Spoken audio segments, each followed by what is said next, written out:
Salve, salve, meu povo! Sejam todos bem-vindos e bem-vindas a mais um CNcast.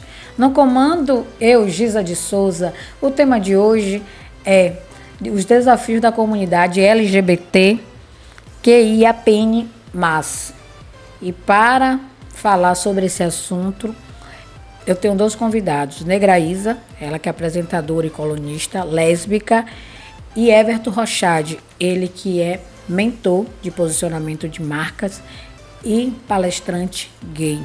Vamos conversar com ele sobre esse assunto e os desafios dessa comunidade que todos os dias sofrem. Ótimo estar com vocês, Everton, afirmado e reafirmado gay, Isa, Negra Isa, afirmada e reafirmada lésbica.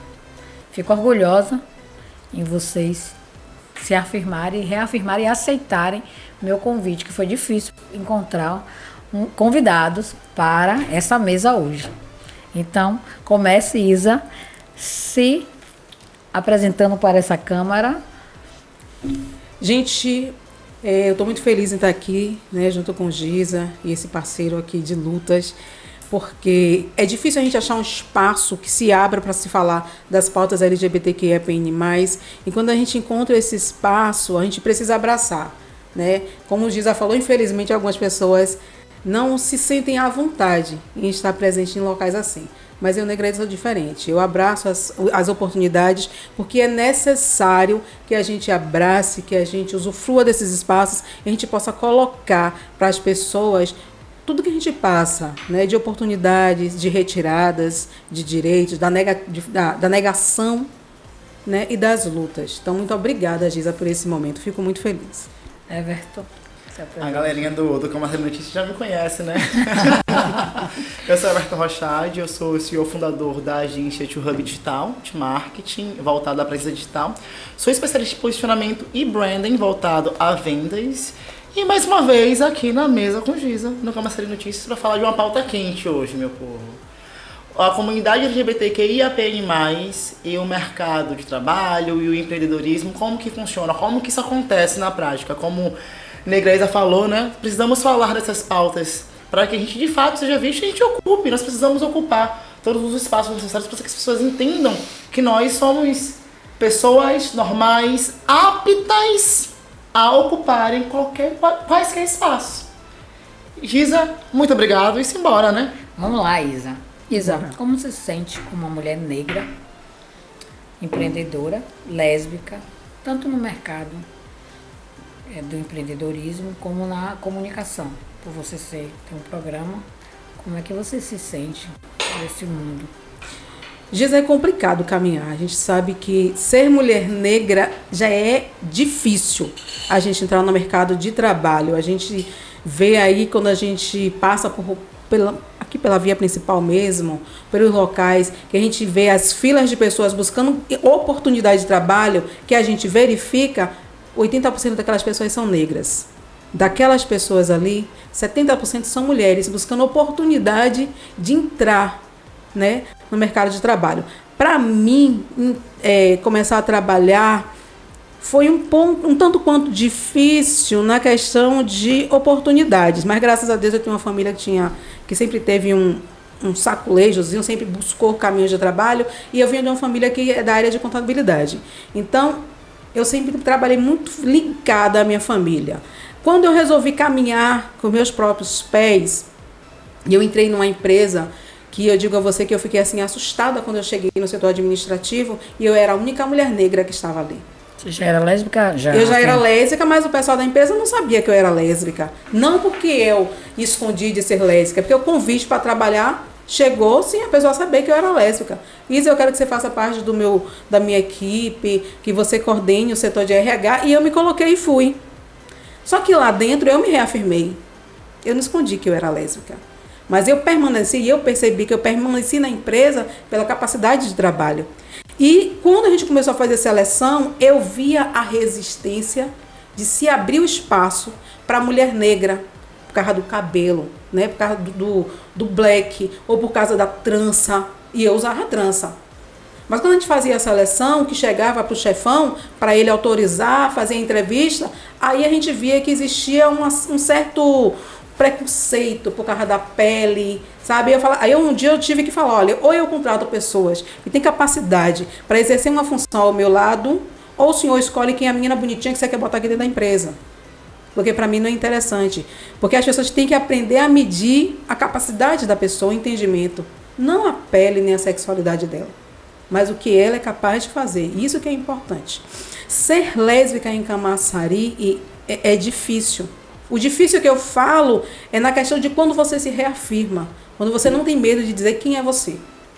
Você precisa deixar claro para as pessoas quem é você, até para você ter o respeito das pessoas.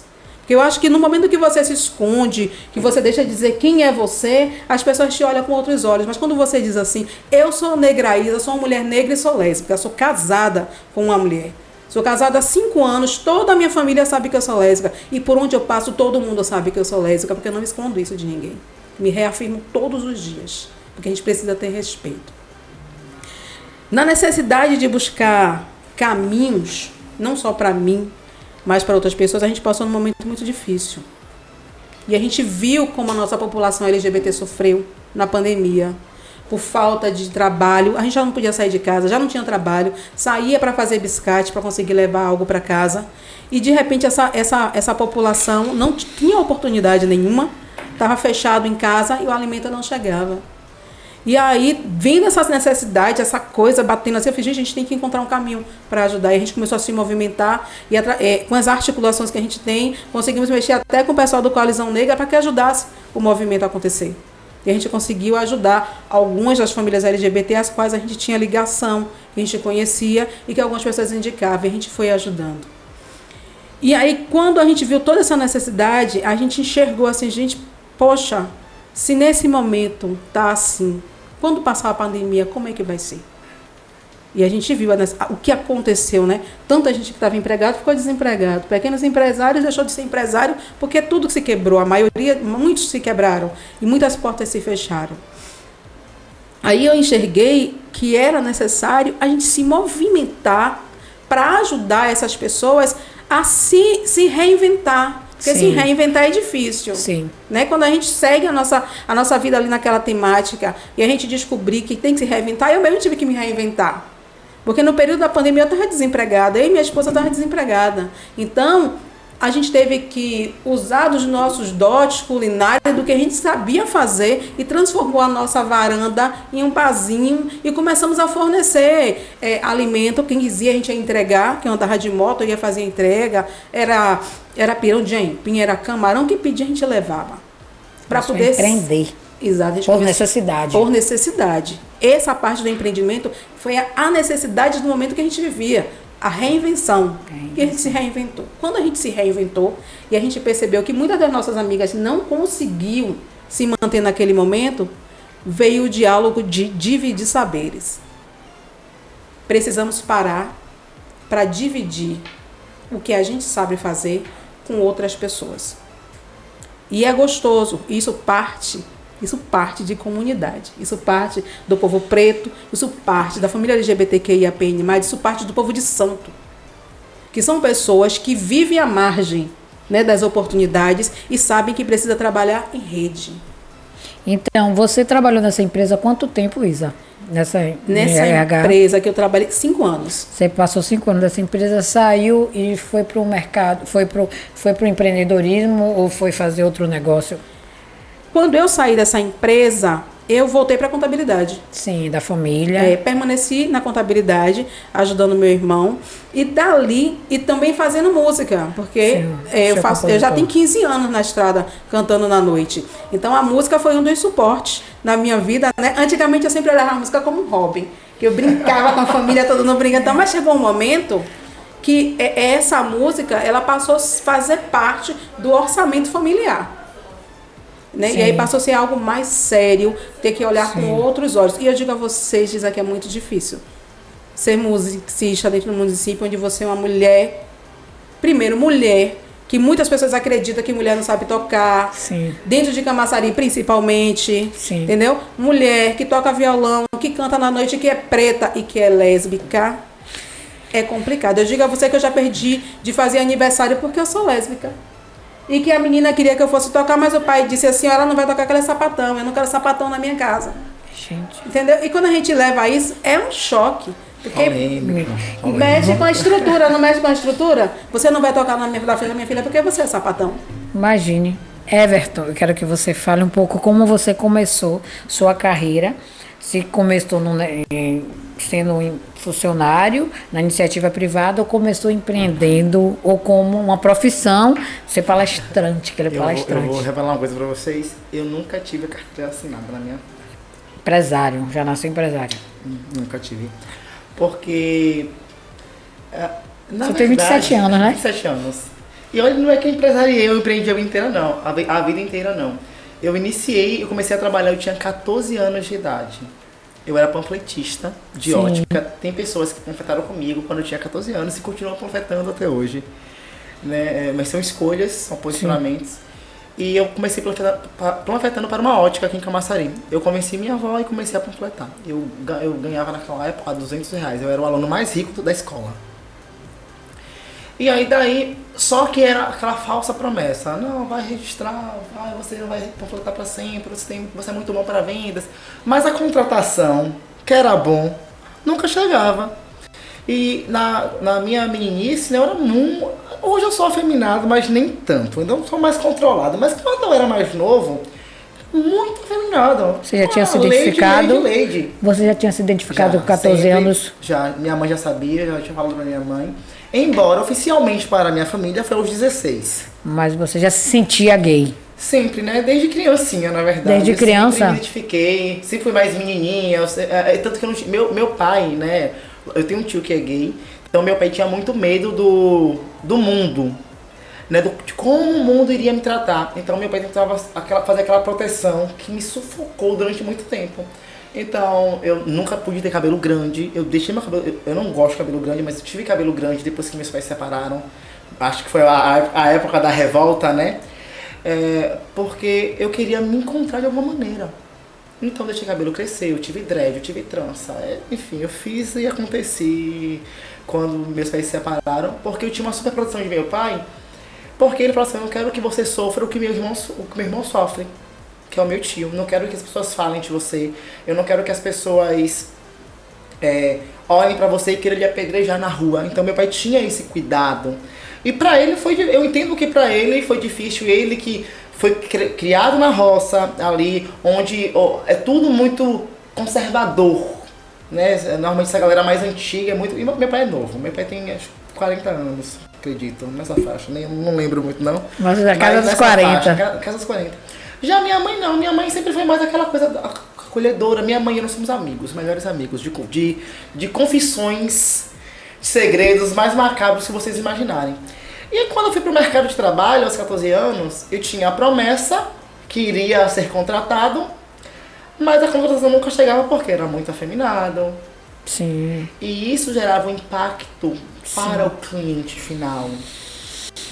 Só que é aquela coisa, né, Negreza? Nascer preto, pobre na favela e viado, sapatão, não pode nascer burro. Isso aí. Né? Eu entendi que eu não podia me colocar dentro daquele discurso. Porque eu sou gay, porque eu tenho que me vitimizar. Eu nunca me coloquei dentro desse discurso. E vou falar pra você que não é fácil. Então eu entendo também quando muitas pessoas da comunidade se colocam nessa posição de coitadinho. Porque isso é inconsciente, isso é cultural, isso tem que ser quebrado. É que nem o discurso porque eu sou preto. Gente, seja bom. Porque o branco tá lá. Seja melhor do que o branco. Se posicione. Tudo é questão de posicionamento. Posicionamento é um jogo de percepção. Como que você quer ser percebido? Como que você quer ser visto? E eu entendi uma coisa. Eu queria uma contratação. Então eu vou mudar. Vou fazer uns ajustes na minha comunicação.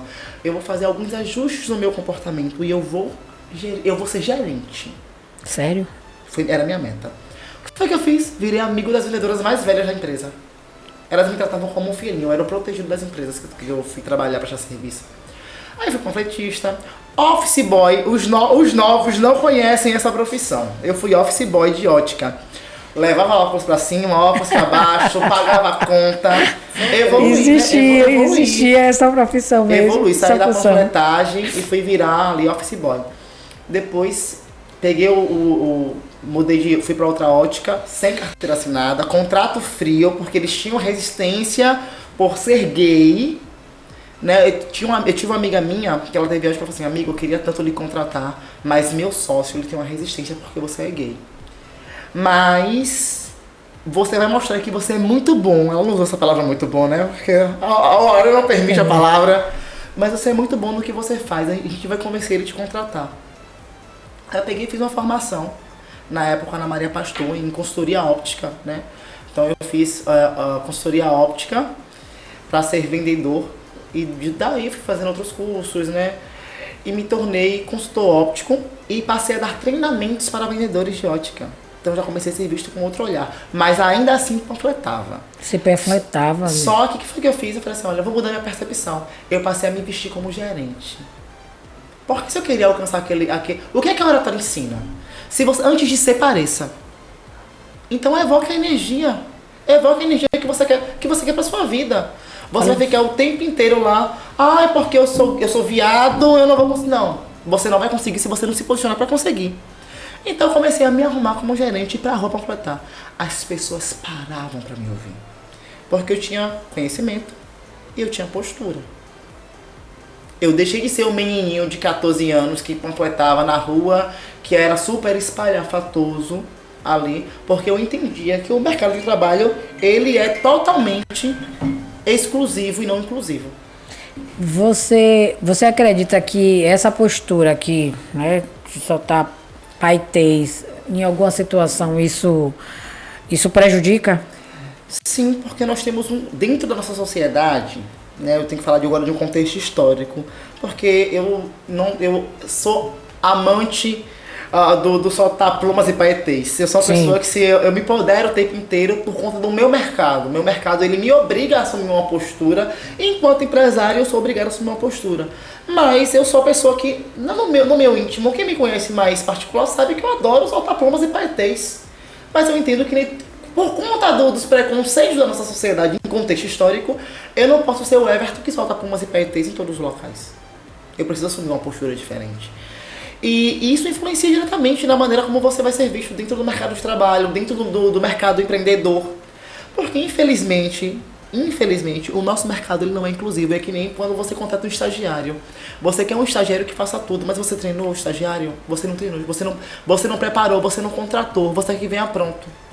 E ninguém vai pronto, ninguém nasce pronto. E a gente vai tendo que se moldar o tempo inteiro e colocar carapaças e mais carapaças para se proteger do preconceito. Porque, infelizmente, 2024, e ainda assim, gays, lésbicas, trans, queens, são mortos todos os dias. Mas você acredita que o termo da inclusão do LGBT, no posicionamento de marca, é desafiador? Você É desafiador. seu trabalho? É muito desafiador porque eu tenho empresas hoje, principalmente as empresas mais conservadoras evangélicas, elas dependem do meu serviço para escalarem e elas não me contratam porque eu sou gay. E se elas vêm por intermédio da minha sócia, quando elas têm a reunião de fechamento comigo, elas não assinam um contrato. E não é por capacidade técnica, não é. É só por preconceito. Só por preconceito. Então a gente que está na comunidade, a gente não tem que ser só ser bom. Nós temos que ser excelentes naquilo que nós fazemos. São reafirmações em cima de reafirmações o tempo inteiro. Eu construí carreira em ótica, Giza, embora eu não quis continuar para concluir aqui essa fala. Tá. Eu fui panfletista, eu fui vendedor, eu fui supervisor, eu fui gerente. Né? Eu tive ótica em Camaçari. Com algumas amigas minhas. Mas com muito sacrifício. Fiz faculdade na área, fiz optometria, não concluí porque fui para publicidade, onde eu me encontrei de fato. Mas foi uma construção, em cima de uma construção pesada para que eu conseguisse ser minimamente aceitado dentro desse mercado. Senão eu ficava para trás. Incrível. É surreal, nosso mercado é incrível. E você, né, Graísa? você não, quando você tem um programa, você sentiu dificuldades, né? Foi desafiador você entrar no mercado da comunicação, né? Você tem um videocast. Me fala um pouquinho da sua experiência nessa eu passei, Giza, por algumas TVs webs no município de Camaçari, onde eu tive a oportunidade de desenvolver, né, o trabalho. O que ocorre, como a gente já vem pautando desde o início, é difícil quando a gente se reafirma. E quando a gente levanta as nossas bandeiras e não temos medo de falar da nossa bandeira e não temos medo de expor quem somos, as pessoas se assustam. E quando as pessoas se assustam e a gente trabalha com pessoas conservadoras, e para ser conservador ele não precisa ser só evangélico, ele é conservador, é aquele que tem que ser desse jeitinho que a sociedade impõe e tem que ser dessa forma que se não for assim a gente não quer. Então eu me deparei com essa dificuldade quando eu iniciei na comunicação. Então eu percebi que eu teria que trilhar o meu caminho.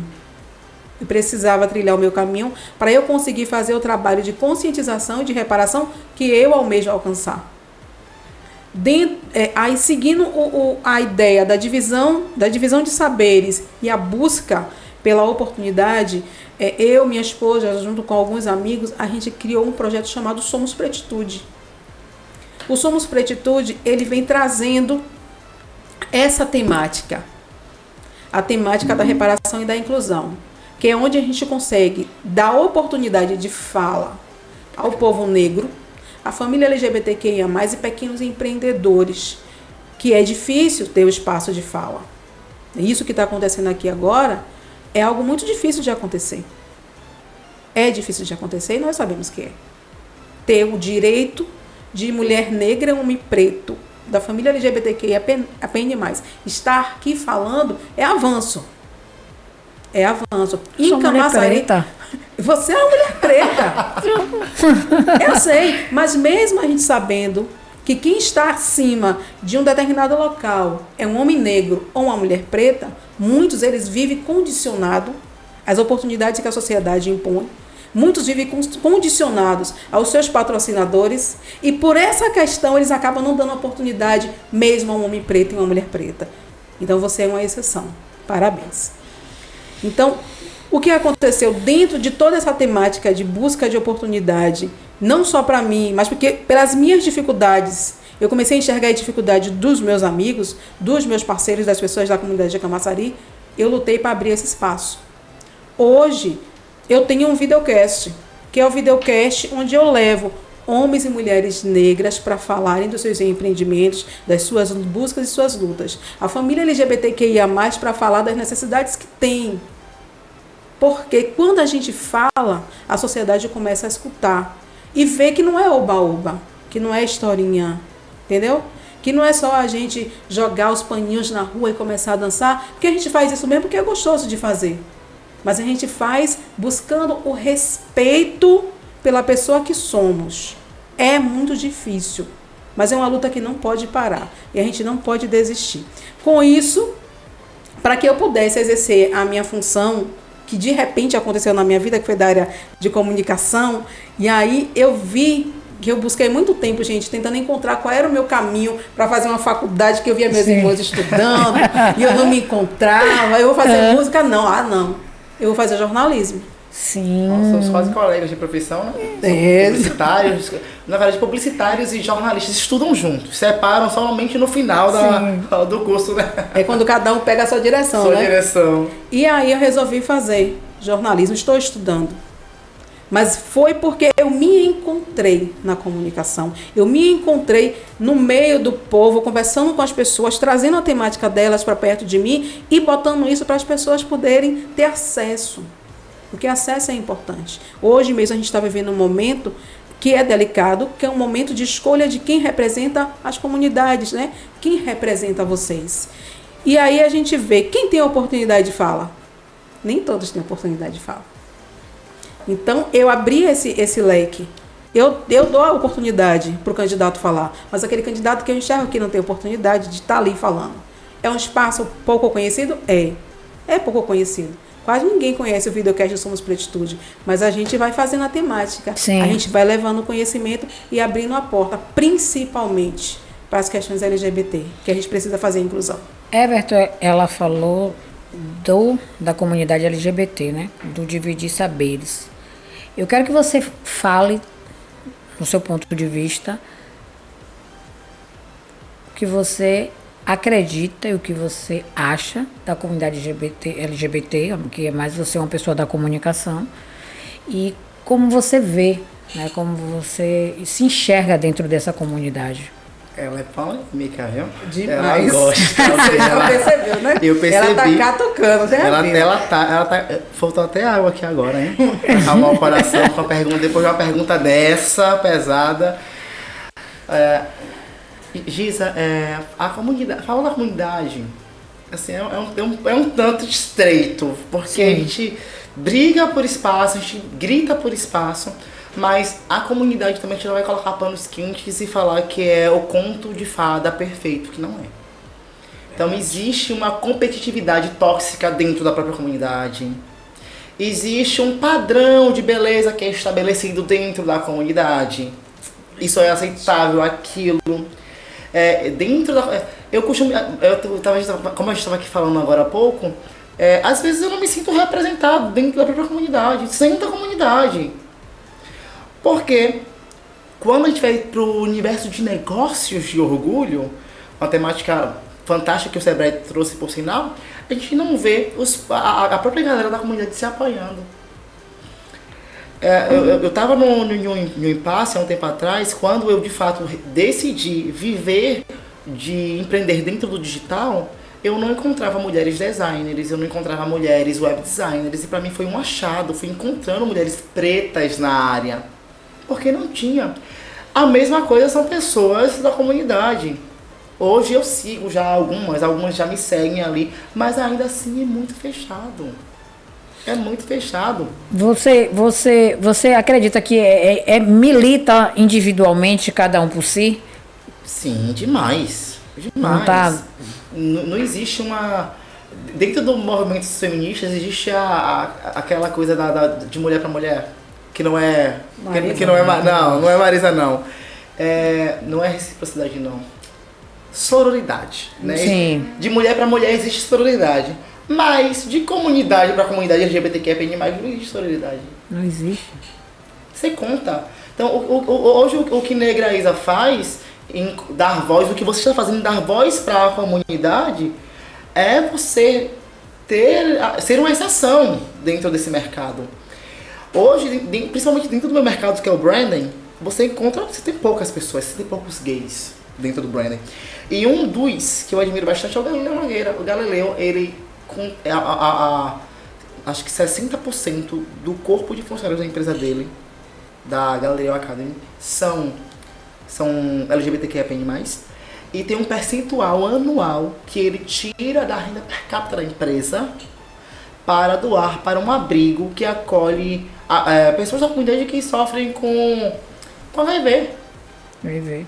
Sabe? E isso é massa. Mas ele é gay. Ele é da comunidade. Ou seja, é aquela briga por uma reparação que não acontece. A Erika Hilton, ela fala sobre isso de maneira excepcional. Porque se a gente não se posicionar para ocupar um espaço, sabe onde que a gente para? Nas ruas, porque o caminho que resta é prostituição. Falando sobre isso. E aqui não é papo de militância ou de vitimismo, né? Porque eu costumo dizer assim, eu sou um homem preto gay que eu tive oportunidades e eu tive alguns acessos. Embora tenha construído essa caminhada, eu tive alguns privilégios. Meu pai, minha família sempre teve uma condição legal. Então, eu estudei, fiz cursos. Meu pai sempre defendeu a tese da educação, que se eu estudasse, eu iria conquistar os meus espaços. Então, meu pai nunca deixou de trabalhar. Quando meus pais se separaram, que eu comecei a ter que trabalhar, de fato, para ajudar em casa. Mas, quando a gente falava que a gente queria trabalhar, meu pai até batia na gente e colocava de castigo. Porque ele falava que criança não falava que tinha que trabalhar, não, que tinha que estudar. Era a bandeira que ele defendia para que a gente conseguisse ter esses espaços, principalmente nessa parte da preocupação, porque meu tio, Meu tio é diretor de universidade em Alagoinhas, e eu tenho meu tio como exemplo, né? Meu tio é meu orgulho, meu tio Antônio, que é gay, reafirmado, e as pessoas... Ele é o cara que lá em casa, se ele falar, as pessoas abaixam a cabeça pra ouvir ele. De minha avó ao meu tio, ao meu primo que nasceu ontem. Mas você acredita que pelo posicionamento que ele tem, pela formação, pelo o espaço que ele conquistou, então isso faz a diferença. Não é só ser gay, não é só respeitar o gay, é a posição que ele ocupa. A posição que ele ocupa conta muito. Infelizmente ainda o mercado ainda é assim, sabe?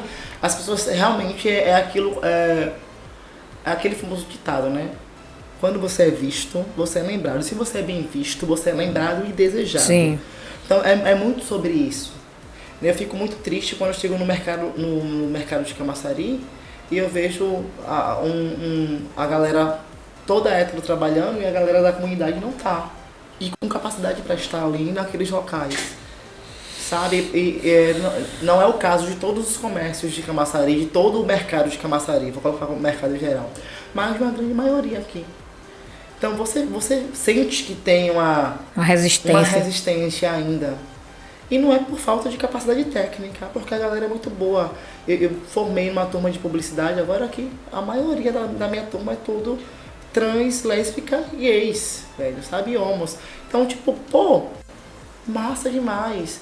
Mas quando a gente vai pro mercado de trabalho, não é essas flores.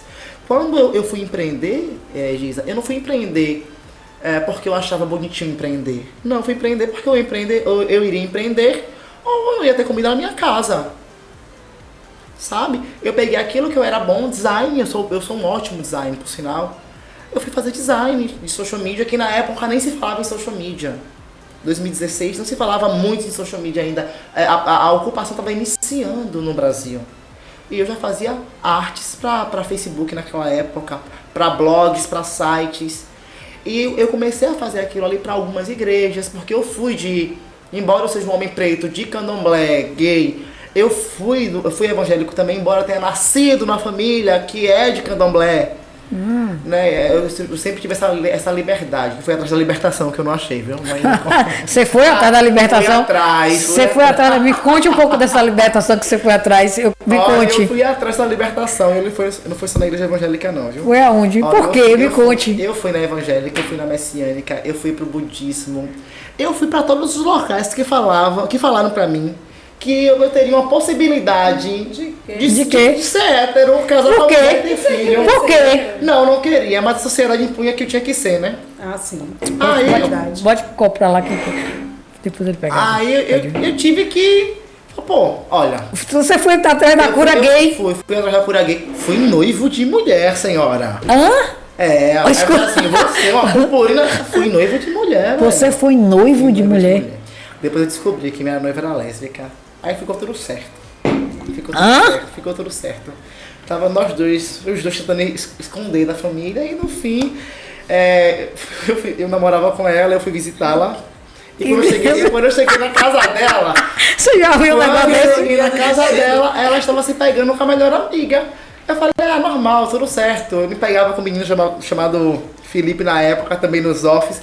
Tudo certo, ali você pega ela, eu pego fulano, tudo, vamos continuar o disfarce e seguir a vida. E a gente ainda sustentou Sério? Um tempo ainda, esse assunto polêmico, né? Revelação. Olha, isso aqui vai ser usado contra mim.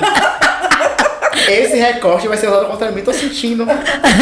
Sério, você namorou? Namorei. Eu era assembleiano, né? Era da Assembleia de Deus, glória a Deus. Né? Eu era da Assembleia de Deus, eu era do Ministério de Louvor. Eu também. Fiz música, né? Por sinal, também. Então eu cantava, então eu tinha todo um status, né? Tipo assim, meu Deus, eu canto, eu sou back vocal.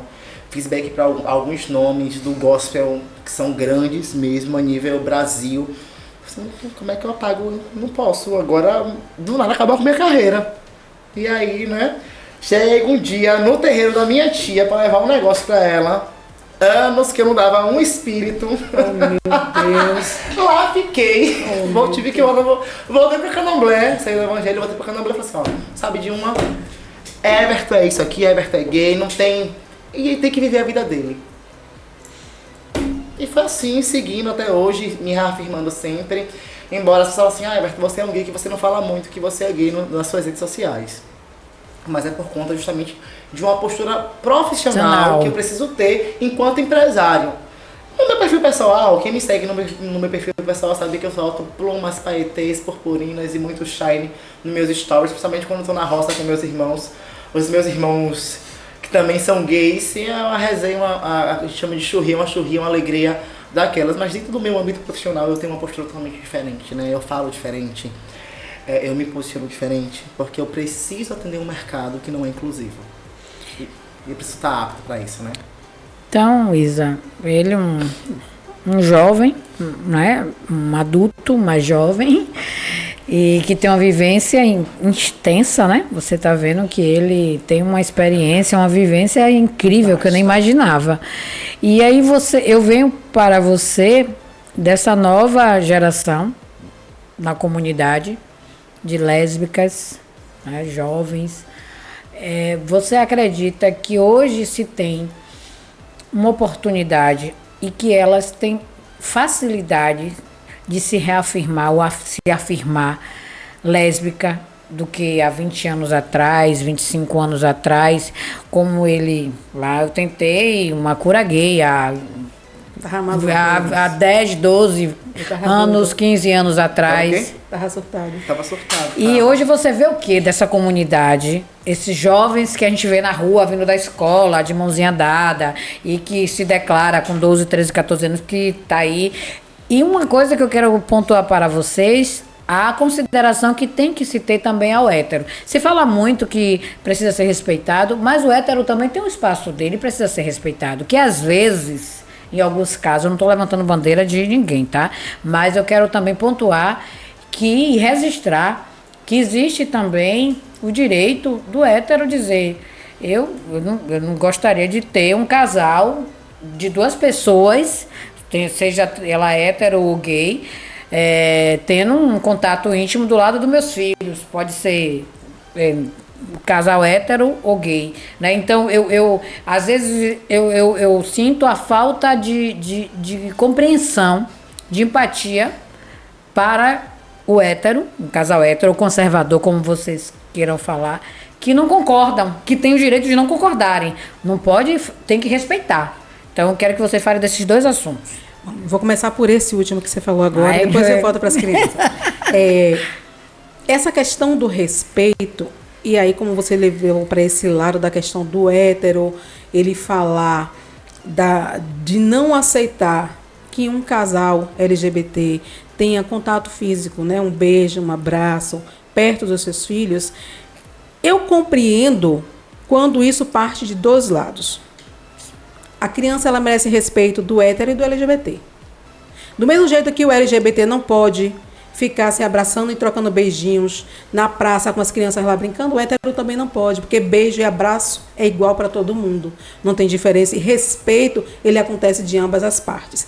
Então, eu tenho um pensamento assim, se o casal hétero pode andar de mãos dadas, pode trocar carícia na rua, o LGBT também pode.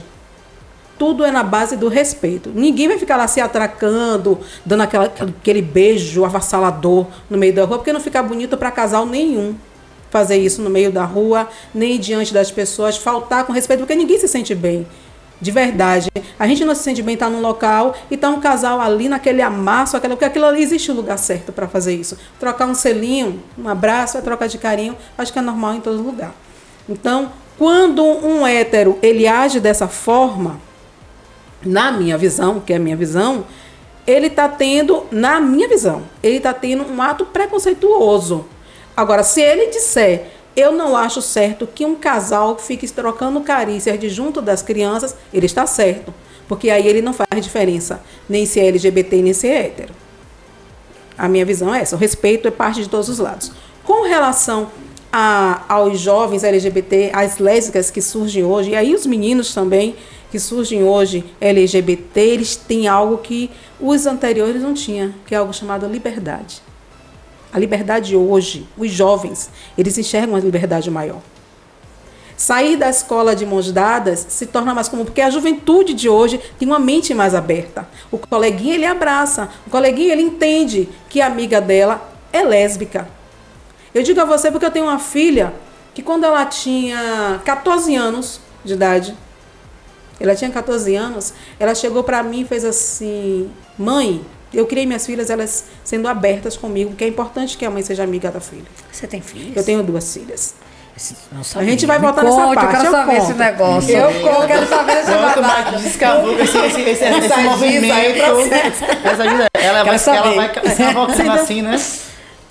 Eles hoje têm essa liberdade, até porque caminha-se para que as coisas sejam mais abertas, apesar do preconceito ser muito grande.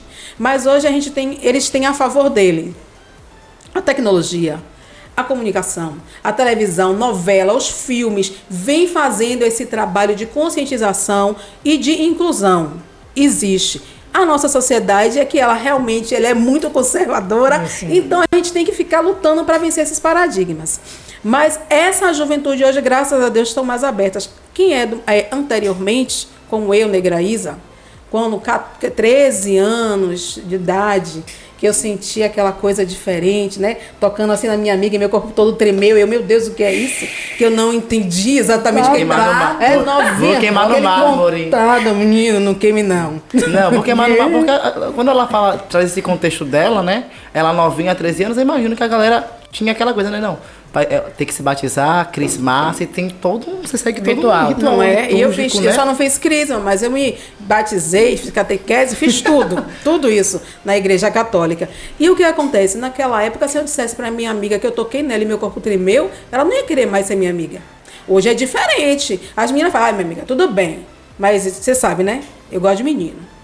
Mas você é minha amiga, abraça e tá tudo bem. Antes não tinha isso, não. Se a gente sentisse, a gente tinha que ficar pra gente. Então, para eu me abrir um dia e falar que eu era lésbica, eu gostava de mulher e queria viver com mulher, eu tive que passar pelo todo o processo que a sociedade impõe.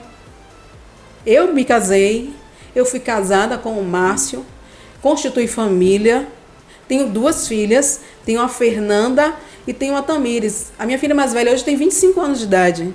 A minha caçula tem 23. Você casou? Eu casei de papel passado na igreja, entrei de noiva, fui uma das noivas mais lindas de Camaçari. Sério? Arrasante. Mas o que acontece? Foi imposta a casar? Eu me casei porque a sociedade, ela nos impulsiona para isso, para você ser respeitada e aceita na sociedade, pelo menos há anos atrás, é dessa forma. Hoje não. Hoje, essa juventude tem a liberdade de chegar para o pai e para a mãe falar.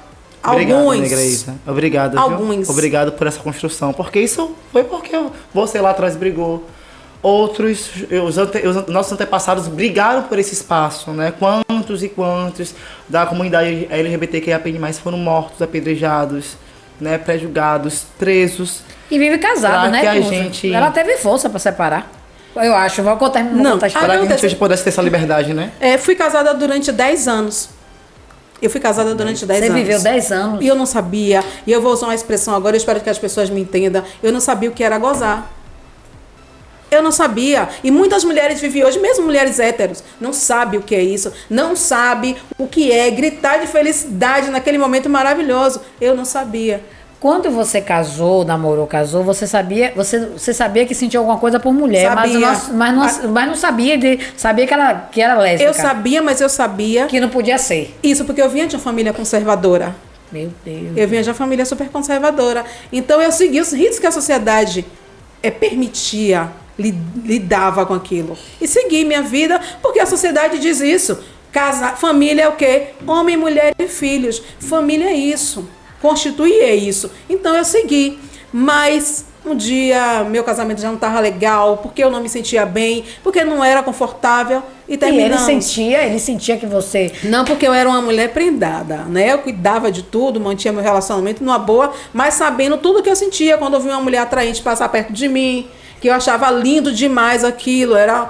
Sabe, você era uma esposa, forte, né? Mas eu me segurava. E você era casada normal? Tinha vida sexual? Casada, tinha vida, eu tinha que cuidar do meu marido, né? Aí eu sempre busquei um caminho. 10 anos. No dia que meu marido me traiu, e eu tenho uma coisa comigo. Traição é algo que não pode acontecer nos meus relacionamentos. Então, no dia que ele me traiu, e ele foi homem suficiente para me contar, meu casamento acabou ali. Naquele momento eu acabei. E aí eu pensei comigo mesma depois, agora eu vou viver o que eu tenho que viver para eu ser feliz. Eu preciso ser feliz, porque eu não era feliz. Mas se ele não lhe traz, você estaria casado então até hoje? Eu acho que eu estaria casada até hoje. Canto da Mantendo os liberdade, ritos da hein? sociedade. Seguindo o tradicional da minha família. Mas quando ele me traiu, e aí eu encontrei o caminho, porque a gente procura um caminho. Sim. E aí eu segui, eu fiquei 3 anos sozinha, só observando, tentando entender. Os rapazes se aproximavam, mas não era isso que eu queria, porque eu já sabia o que era viver com homem. Então, para mim, não era interessante. Eu não era feliz, não fui com o pai das minhas filhas, ia ser contra homem. Não. Aí eu conheci uma pessoa, né, que se aproximou de mim, foi se aproximando. Eu já tinha, sabe quantos anos de idade? 33 anos. E essa menina se aproximou de mim, uma menina de 21 anos de idade. E aí ela foi se aproximando, conversando comigo, e eu me permiti. Não custa, né? Não custava, né? Foi uma coisa... E eu descobri, Giza, o quanto eu era feliz ao lado de uma mulher. Realizada como mulher. Eu me realizei como mulher, me realizei como pessoa. Tendo uma mulher do meu lado, com a minha família conservadora, a qual eu não contei de cara. Eu não contei. Eu precisei ser pressionada para eu abrir para minha família que eu estava tendo um relacionamento com a mulher, mesmo eu sendo uma mulher estruturada, dona de mim, do meu nariz, pagando minhas contas, fazendo tudo, tendo a minha casa. Mesmo assim, eu tinha medo de contar para a minha família, porque eu não sabia a reação. Ser de família tradicional, é difícil você se abrir. Bastante. É difícil. E eu venho de uma família assim, conservadora. E o que aconteceu? Você vê que minha irmã, negra magna, ela me questionou porque ela não entendia como que uma mulher que foi casada, que tem filhos, hoje se envolve com mulher. E eu disse para ela, minha irmã, eu gosto de mulher, e descobri com 14 anos de idade, mas eu não tinha coragem de enfrentar a minha família. Mas hoje eu tenho. E aí eu não tive coragem de chegar para minha mãe e falar, mãe, a coragem que minha filha teve, eu não tive. Eu fiz uma carta contando para minha mãe. E na carta eu disse, eu não tenho coragem de olhar nos olhos da senhora e contar. Mas aqui eu conto para a senhora que eu sou lésbica, que eu gosto de mulheres e estou me relacionando com uma mulher. Mas eu já estava no meu 2º relacionamento quando eu fiz isso. Eu já estava me relacionamento... Pesado. Já estava com a Ana e eu fiquei com... meu primeiro relacionamento, eu fiquei quase 4 anos com a pessoa. O meu 2º relacionamento, que foi com a Ana, eu fiquei 5 anos. Aí já vai 9. Aí já foi, né? E fui. E aí, quando eu falei para minha mãe, para minhas irmãs, pronto, aí que eu digo a você. As minhas filhas, elas têm uma mente, gente, a juventude tem uma mente fantástica. A juventude, ela tem uma mente aberta para tudo. É incrível isso. Porque as minhas filhas, na época, uma tinha 14 e a outra tinha 16. E, coincidentemente, elas em escolas diferentes, elas tinham um trabalho para fazer na escola. E o trabalho era sobre diversidade. E as duas criaram um tema e pediu que eu fosse na escola. E eu fui na escola das duas. Quando eu cheguei na escola de uma, aí que eu sentei lá para assistir, para falar, o tema dela foi A Minha Mãe é Lésbica. E isso me emociona porque é difícil. Gente. E a gente vê que a nossa filha, ela nos apoia, ela mostra pra gente que a sociedade é cruel, mas que o seio familiar fortalece. Isso dá pra gente um gás, sabe? Pra gente dizer assim, que a sociedade, me desculpe, mas eu vou viver a minha vida como ela tem que ser. A partir daquele dia, a partir daqueles encontros que teve dentro das duas escolas, onde as minhas filhas reafirmaram para as amigas, para os professores da escola, que a mãe delas era lésbica e que elas não tinham vergonha disso e que elas tinham orgulho da mãe delas. Isso mostrou para mim que, independente de qualquer coisa, eu era e sou uma mulher preta e lésbica, pronta para seguir a minha vida de cabeça erguida, sem ter que, infelizmente, a gente tem que dar satisfação à sociedade, não adianta. Mas naquele dia eu disse, eu não tenho que dar satisfação à sociedade, como mulher que sou, como a lésbica que sou. Eu tenho que dar satisfação nas questões jurídicas, o que vem acontecer, né? Ilícitas, que graças a Deus na minha vida não tem.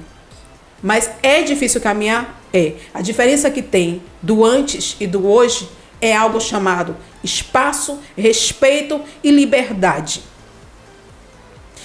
E aí eu vou, se você permitir, né? Eu vou entrar num contexto assim. Eu vivo num município, Giza. Nós vivemos num município que é um município rico.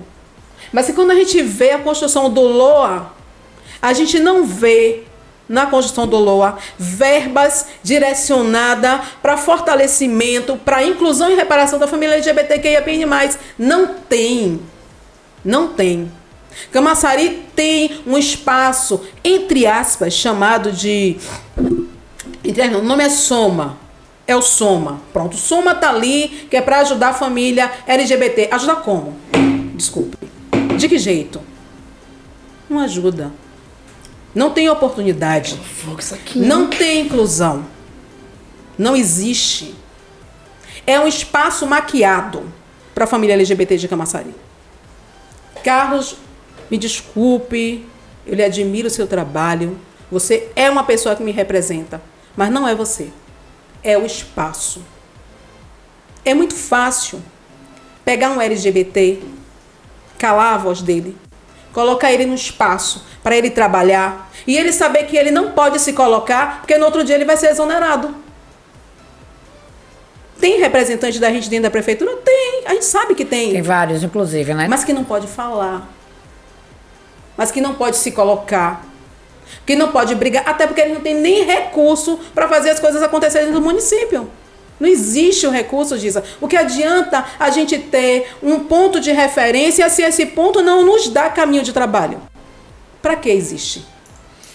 Você entende o que eu estou falando? Entendo. Quando o Everton fala num posicionar, que nem todo mundo tem oportunidade, né, no saber, não ter acesso à informação, ao estudo, às condições, e a família LGBT, a maioria não tem no município de Camaçari, um periférico, preto. A gente está falando do gay e da lésbica, tá? Porque a trans passou mal, não pôde vir. Aí, se a gente for trazer a comunidade trans... Tá ainda mais fechado, gente. Aí que então, você dificuldade... fogo. Aí você está falando de uma realidade, assim, compartilhando a dor da comunidade que, independente da condição econômica, todos sofrem, todos passam. Porque não tem nenhum apoio, uma rede de apoio no grupo. Assim, o grupo, como você falou, que não existe, que são pessoas individualizadas. Existe o poder público que poderia estar dando suporte. Que eu quero registrar que eu conheço várias pessoas com cargos superiores, né? Não é da periferia do governo, que são LGBTs. Tá? Para mim, é o governo que dá mais espaço na questão de secretaria, de espaços de poderes dentro do governo que eu vejo. Eu conheço algumas pessoas, figuras que são reafirmado LGBT. Isso não quer dizer... Isso eu acho ser feliz porque não é na periferia, não é só em pequenos cargos, ponto. Aí vem a formação. São pessoas preparadas? São. Né? A maioria não tem condições de se preparar. Mas eu quero que você fale e você conclua a sua fala. Quero que você reflita a fala dela. Deixa ela concluir. Deve concluir. A gente sabe, é importante reconhecer que dentro da família LGBT existem pessoas capazes de assumir cargo. Isso é importantíssimo. Isso é fazer inclusão. Mas para além de fazer isso, existe algo chamado que muitos levam para o caminho do assistencialismo, e eu acho que é importante. Não é assistencialismo que tem que acontecer. Concordo. Entendeu? Não é assistencialismo. Eu não preciso de uma casa de referência só porque eu quero pegar uma cesta básica lá.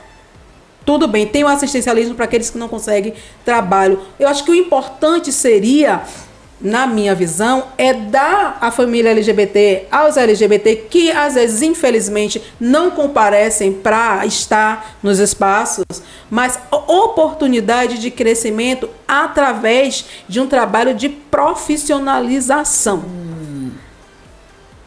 Compreendo. Não é você dar o peixe, é você dar a rede. Porque no momento que você dá a rede e você prepara aquela pessoa, ela vai ter caminhos dentro da preparação para correr atrás. É disso que eu falo, entendeu? É ter recursos para fazer o que o Sebrae fez. Incrível, Sebrae. É dar o quê? É reconhecer que aquele LGBT faz um trabalho dentro do seu município, ou aquele LGBT é empreendedor, que hoje a gente sabe que tem muito LGBT empreendedor em Camaçari, mas é empreendedor como? É empreendedor vendendo banana, trabalhando na rua como ambulante. Poucos são os LGBT em Camaçari que têm posição como Everton, como Karina Saldanha, que me representa por demais. Mas são pessoas que já vêm de lá de trás, lutando e galgando, que teve que ser garçonete, como Karina. Karina foi garçonete. Karina hoje é dona da MIT, respeitada na cidade toda. Mas Karina trabalhou em São Paulo como garçonete em cima de um patins rodando para atender o pessoal. Então não é fácil. É luta, é busca por reparação e respeito. E eu fico muito feliz quando a gente se reconhece nos nossos amigos. Karina, conheço ela na Caarte. As primeiras camisas do Camaçari Notícias, quem fez foi Karina, há 18 anos atrás. Então ela está no mercado aí uns 19 a 20. Muito tempo, né? Quero Jogue duro, Giza. Aí desbuiou, né? Ela desbuiou aí tudo que ela sente, as dores da comunidade, as dores que ela vivencia, né? Tudo que está represado da família LGBT. E você vem de uma outra realidade. Você vem você está no mercado, um empresário, em primeiro lugar, empreendedor, que dá palestra, mentor, coach, que se posiciona, que está sentado nas melhores mesas, e aí você vê essa dor da comunidade, onde ela compartilha, onde ela vivencia a Camaçari, onde ela é uma mulher de mais de 40 anos que conhece as dores mesmo de lá da periferia da comunidade. Mas e você não, você está num filé mignon. Mas esse posicionamento... Mais conta. Mas isso é posicionamento, ó. Mais conta, isso. Quando eu digo que eu tive alguns privilégios, é justamente porque até os meus 14 anos, meus pais eram casados, meu pai sempre fez muita questão que a gente estudasse, certo? Muita questão que a gente estudasse. E isso foi muito bom para mim. Quando meus pais se separaram, eu precisei começar a trabalhar para colocar dinheiro em casa. Como eu não consegui emprego, eu fui aprender com meu tio como que fazia fichamento, eu fui aprender com meu tio como que fazia um trabalho acadêmico, e eu comecei a empreender com trabalhos acadêmicos para professores que faziam pós-graduação e mestrado.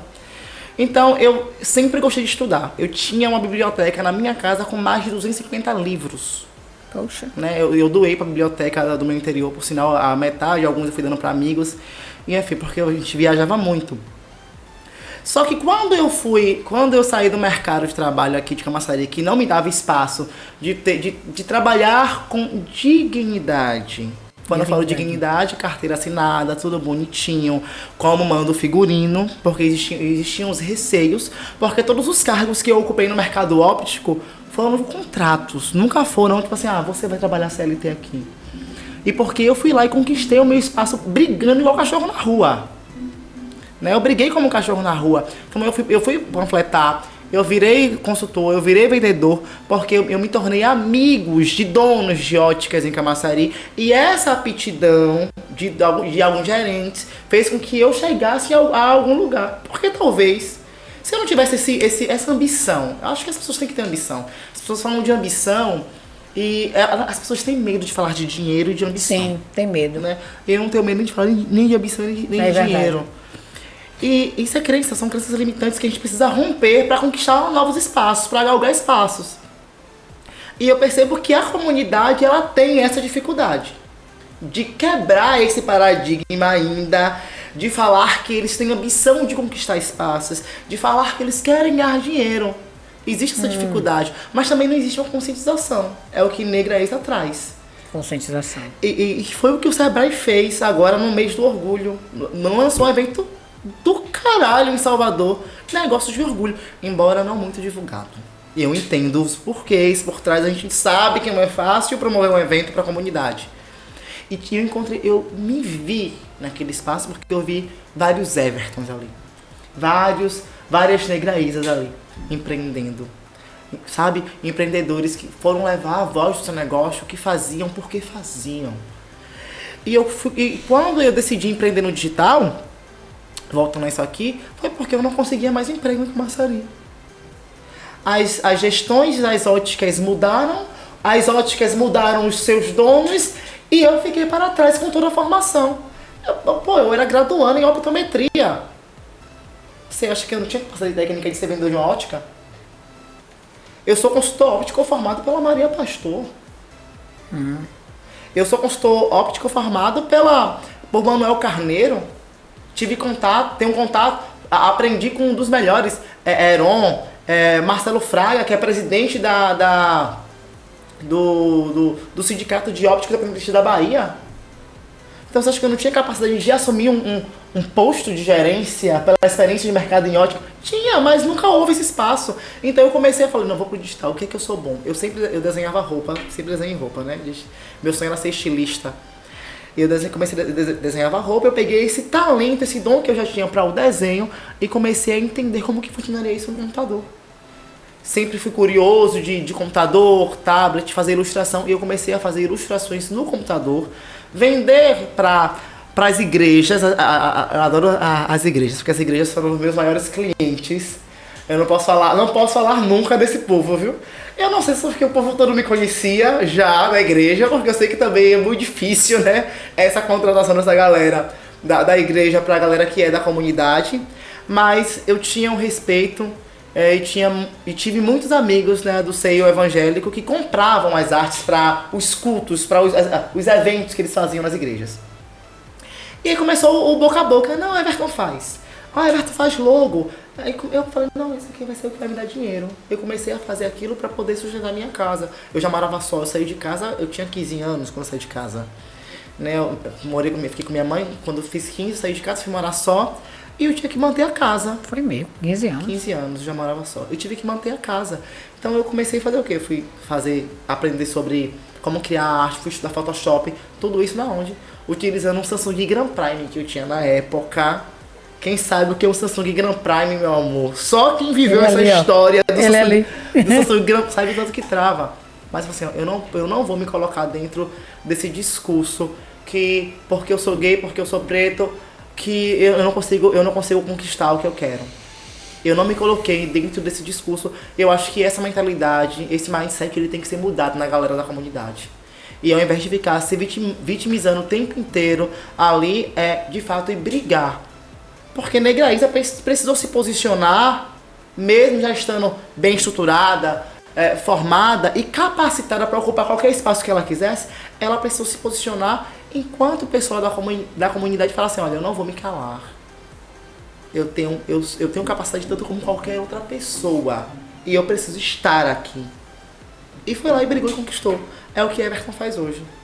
Dentro do mercado do branding, dentro do mercado de posicionamento, sim, onde você só vê gente branca, padrão, do cabelo liso, do olho verde. É o mercado de branding no Brasil hoje. E hétero, né? E hétero. Héteros, a gente não pode falar muito. Não, hétero, quero dizer. Ilustrativo. Hétero, casado e evangélico. É verdade. Gente, desculpa. A diferença é que você empreende, você é uma multiplicadora sem fim lucrativo, porque essa crença que ele fala, esse posicionamento que você tem, ele ganha dinheiro com posicionamento. E você faz essa divisão de saberes para a comunidade sem fim lucrativo. Isso é lindo. É lindo. Eu gosto da parte de ganhar dinheiro. Gente, olha, desculpa. Você tá entendendo?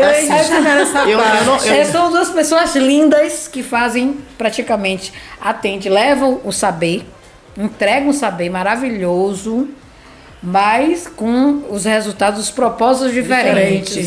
Seu propósito é ganhar dinheiro, que eu acho lindo. Não que eu não defenda a causa, a comunidade, né? Tu precisa de um treinamento. Eu dou o treinamento, dou o caminho das pedras, sim, é o que Negra Isa fala. É dar a rede pra galera, sim, pescar. Eu estou totalmente aqui, me colocando à disposição de dar essa rede. Infelizmente, Camaçari não abre esse espaço, velho. Só se for de graça, né? Não, eu não tô aqui. Não tô falando que Everton aqui tá cobrando, não. Porque eu tirar um dia da minha vida pra ir dar um treinamento pra galera da comunidade, pra elas empreenderem no digital, não vai me empobrecer enquanto empreendedor, enquanto empresário, Giza. Isso é importante. Mas mesmo você dando de graça, e aí eu vou ter que bater na cara da galera da comunidade, porque mesmo você propondo algo gratuito, O povo não vai. o povo não Não vai. vai. Aí esse tapa a galera tem que levar. Não vai. Não Gente, vai. chegou o final desse episódio, que a gente vai fazer uma série com 20, com 20 episódios, porque um só não dá, gente. É um assunto que eu quero trazer uma trans. A gente precisa falar mais. Eu falo todos os episódios, eu falo que tem que falar mais. Mas esse, especialmente, por ser um assunto amplo, é um debate que precisa ser feito. A gente precisa trazer essas pessoas para incorporar, agregar na comunidade, para se ajudarem. Eu tenho um espaço aqui, o Camaçari Notícias, para vocês. Everton já está ficando de casa. E você, Negraísa, as portas estão abertas do meu coração e daqui do jornal para a gente estar informando, levando a comunicação, difundindo a necessidade dessas pessoas de ser ajudadas, de contribuir e fazer um coletivo em todos os aspectos, independente de bandeira política, mas sim da comunidade. Eu estou à disposição de vocês. Everton, tem um dia no mês para dar uma palestra de posicionamento que é caríssima. Ele é de alto ticket, tá? Maria. Ele é de alto ticket, então ele está se doando, fazendo uma doação de um dia para a comunidade LGBT, um treinamento. Fiquem à vontade, vá lá na página dele. Fazer um movimento. Prefeitura, Everton Rochard, Tio Hub Digital, que é minha agência, eu coloco à disposição. E a gente faz um negócio de orgulho em Camaçari. Pronto. Liga aí pro Sebrae, Pronto, a gente, então, gente, se despeçam dos ouvintes e telespectadores nessa câmara aí, por favor. Gente, muito obrigada por vocês estarem com a gente. Foi maravilhoso esse momento. Eu espero que vocês tenham captado, né, as nossas ideias e o que a gente acha e como a gente busca caminhos que Giza e o Camaçari Notícias continue trazendo esse espaço de debate e que vocês também se coloquem. Peçam a Camaçari Notícia quem vocês querem que venha para cá para debater esse assunto, porque é importante quando vocês indicam, viu? Valeu. Galera, chegamos ao fim, né? Eu quero só agradecer a Giza por mais essa oportunidade de falar de um assunto agora que foi muito polêmico. E encerrar dizendo que posicionamento é percepção. Escolham como vocês querem ser vistos dentro desse mercado, desse grande mercado. E vão pra luta. Porque eu vou te falar uma coisa, o anjo não vai descer do céu com a bandejinha de prata. Então ou você pega a espada e vai lutar, ou você vai ficar aí o tempo inteiro nesse discurso de vitimismo, sem fazer nada por você e nem pelo outro. Quando eu me coloco enquanto empresário preto e gay dentro do mercado, eu não falo por Everton, eu falo por toda uma comunidade, eu falo por todo um povo. Então eu faço o mesmo. Uma andorinha só não faz verão, mas 2, 3 reunidas fazem um verão inteiro, fazem um coral fantástico. Então posicionem-se. Até a próxima CNCast.